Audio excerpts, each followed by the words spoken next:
Hi everyone, it's Chris.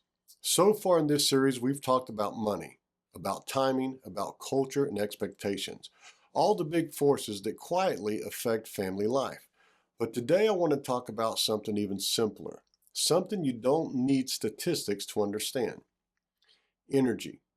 Because even if someone wants a family, even if they can afford one, they still need something else: time and the emotional bandwidth to actually live that life. And a lot of people today just don't have either. Think about a normal weekday for most adults. Wake up early, rush out the door, commute. Work 8, 9, sometimes 10 hours, commute home, make dinner, clean up, answer emails, handle bills, try to catch up on everything you didn't finish yesterday. By the time you sit down, you're not inspired, you're not energized, you're just tired. Not lazy, not unmotivated, just drained.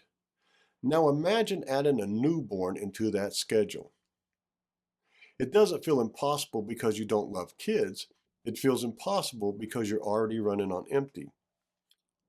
Work itself has changed. A generation or two ago, work often had clearer boundaries. You worked your shift, then you went home. Home was home. Today, work follows you everywhere. Phones, emails, messages, side gigs, extra shifts, hustle culture. It's like we're never fully off the clock anymore. There's always something waiting. And constant pressure wears people down, quietly, day after day.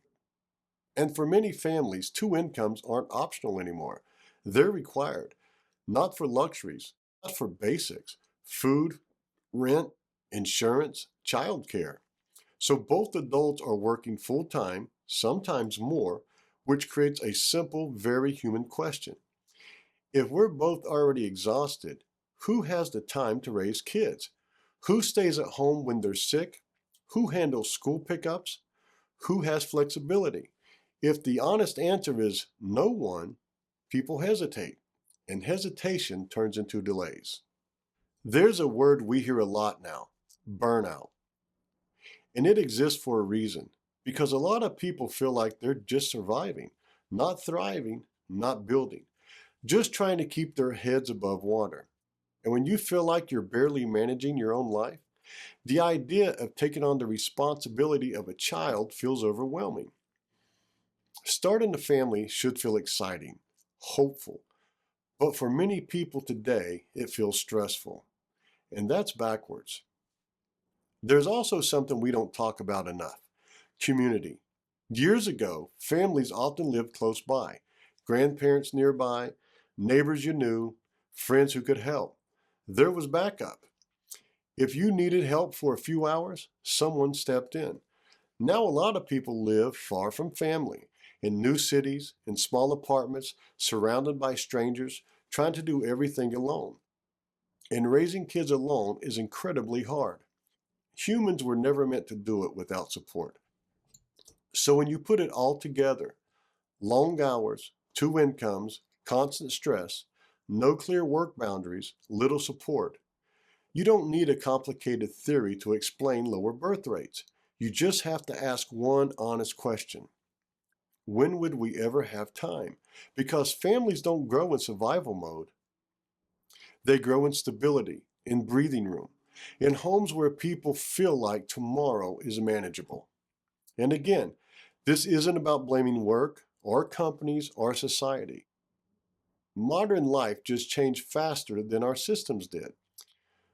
The way we work evolved, but the way families function didn't. So we ended up with a mismatch. People still want connection. They still want family, but the structure around them makes it harder than it needs to be. And here's the hopeful part. This is one of the most fixable problems, because work structures aren't fate, they're choice. Flexible schedules, family leave, reasonable hours, remote options, support networks. When people feel supported, they start families. You see it everywhere. Stability creates families, not pressure. So in the next video, we're going to zoom out and put everything together: money, timing, culture, work, and most importantly, solutions. Because this isn't about decline, it's about understanding what's really happening so we can build something better. Thank you for watching, and God bless America.